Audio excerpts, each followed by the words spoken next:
Okay, so in this video, I'm going to teach you the Clark way to find extrema on a closed interval. So to find extrema on a closed interval, I'm going to let f be continuous on some interval AB. The endpoints are included for A and B. And to find the extrema or the extreme values of the function, okay, so to find these extreme values of the function, we're going to do four things, 4 steps. Step 1, compute the endpoints. So the endpoints would be f of A and f of B. So that would be computing the endpoint. So I got to find what those things are.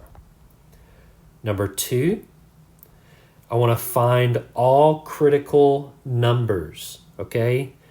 Find all critical numbers, all right? Now, just because I have a critical number does not mean that I have a relative max or min.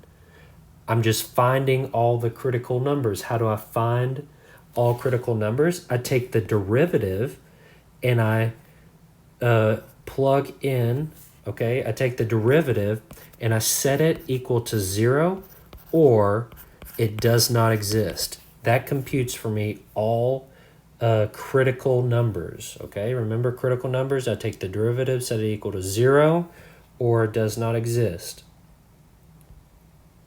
And that gives me a list of all the critical numbers. Once I have that list, I'm going to compute f of the critical numbers I found for each critical number, okay? Maybe there's 10 critical numbers in this interval AB. I'm going to compute each one of them, okay? Once I have that list of outputs, the last step is I'm going to take the smallest number, and that's the absolute minimum, and I'm going to take the largest number, and that's the absolute maximum, okay? And then that produces the extreme values of the function, the absolute maximum and the absolute minimum. Remember, absolute max and absolute min are different things, okay? So the absolute minimum is the smallest. It's not the smallest in some little area of x's around some y value, okay? It's not the biggest in some little area of x's. Is over this entire interval AB, not just some little subsection of the interval, okay? So let's do this. I'm going to illustrate this through an example. So in your exercises, I want to find the extreme values of the given functions on this interval. So I've got a polynomial, which is nice. This is smooth and continuous, okay? Remember, that's one of my things I need for f to be defined. I need it to be continuous on some closed interval. All right, so let f be continuous on this interval AB. So I know since it's a polynomial, it's continuous for all real numbers, and if it's continuous from negative infinity to infinity, clearly it's going to be continuous on just this little subinterval here. Now, if I use the Clark way, method 1, what do? I compute first the endpoints. Okay, so the endpoints, what are my endpoints? -2 and 6. So I'm going to plug in -2 and 6 into each one here. So everywhere I see an x, I'm going to put a -2, -2 cubed, minus 3 times -2 squared, minus 9 times -2 plus 1. When I do that math, plug that into my calculator, I get -1. Voila, right?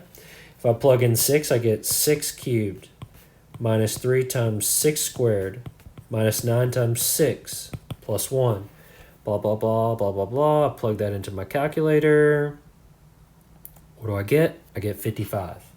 Okay, so those are numbers, right? Remember, we're just building up a list of numbers, right?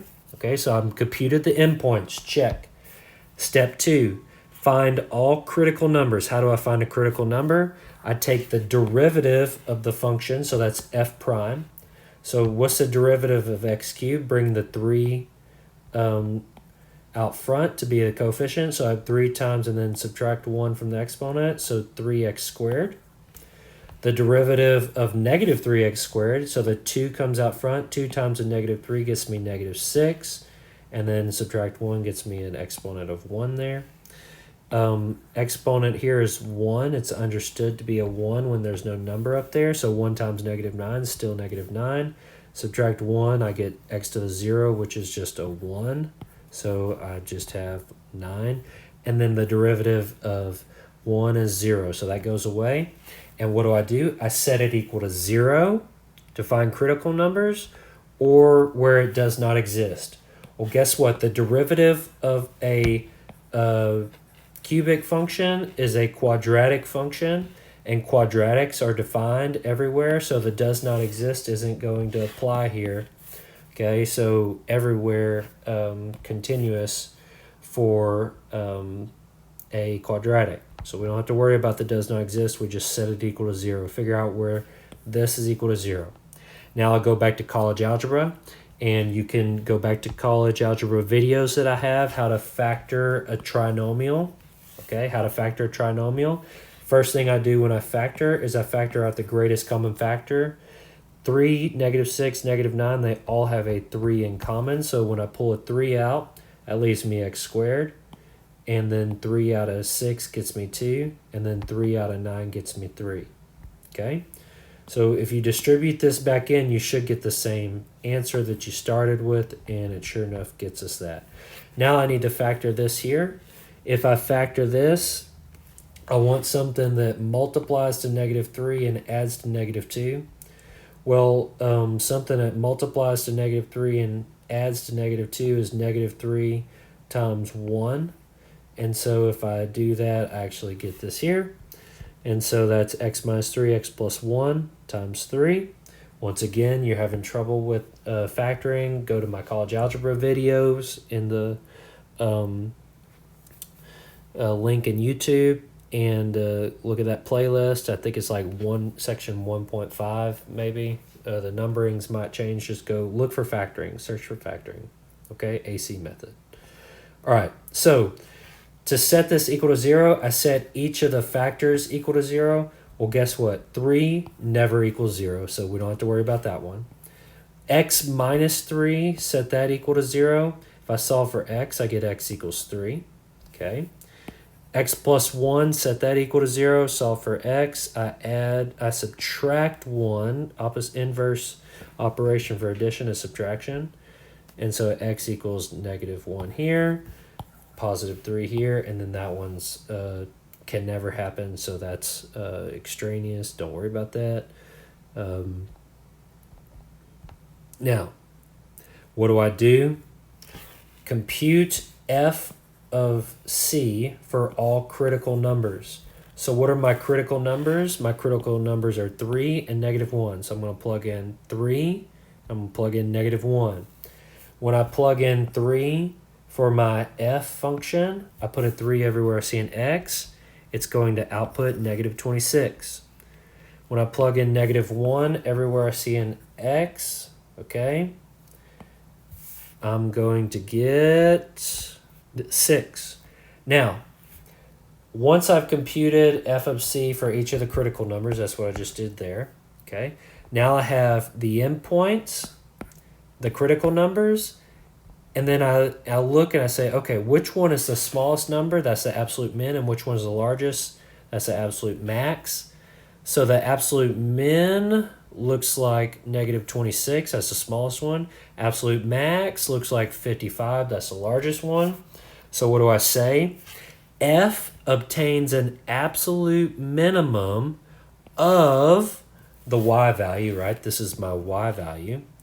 The minimum is the value, okay? But then I also want to know, where was it at? The where is the x value at x equal to 3. So two things I'm looking for. I'm looking for you to write absolute minimum -26. I'm looking for you to say where it's at x equal to 3, okay? The second thing I'm looking for is the maximum. F obtains an absolute maximum of 55. Where is it 55? When I plug in x equal to 6. And so this is the structure that I'm looking for your answer to be in. So hopefully this video explains the setup for the Clark way and what my expectations are for finding the extreme values of a function on some given interval.